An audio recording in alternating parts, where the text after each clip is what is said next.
सोचिए, अगर Warren Buffett किसी कंपनी में $78 बिलियन लगा रहे हो तो वो कंपनी कौन सी होगी? Apple, Coca Cola, bank of America?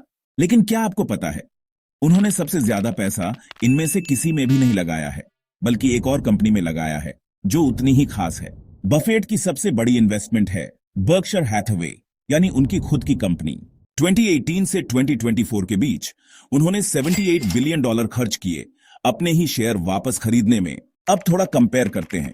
उनकी top 5 investments Apple, bank of America, Coca Cola, American express और चेवरॉन, इन सब में मिलाकर कुल इन्वेस्टमेंट था करीब $47 बिलियन। यानी इन सारी फेमस कंपनियों में मिलाकर भी उन्होंने कम पैसा लगाया जितना अकेले बर्कशायर के बायबैक में लगाया। 2018 से पहले बर्कशायर में एक सख्त नियम था, कंपनी तभी अपने शेयर बायबैक कर सकती थी जब उनका प्राइस बुक वैल्यू का 120% से कम हो। एग्जाम्पल के लिए, अगर किसी शेयर की बुक वैल्यू $200 है तो बायबैक सिर्फ तब हो सकता था जब उसका मार्केट प्राइस $240 से कम हो। इस नियम की वजह से बायबैक बहुत ही कम होते थे। फिर जुलाई 2018 में बोर्ड ने पॉलिसी बदल दी। अब बफेट तब बायबैक कर सकते थे जब उन्हें लगे कि स्टॉक अंडरवैल्यूड है। बस एक शर्त थी कि कंपनी के पास कम से कम $30 बिलियन कैश होना चाहिए। इस पॉलिसी चेंज के बाद बफेट ने लगातार 6 सालों तक हर तिमाही में शेयर बायबैक किए। इससे बर्कशायर के टोटल शेयर मार्केट में 12.5% तक घट गए।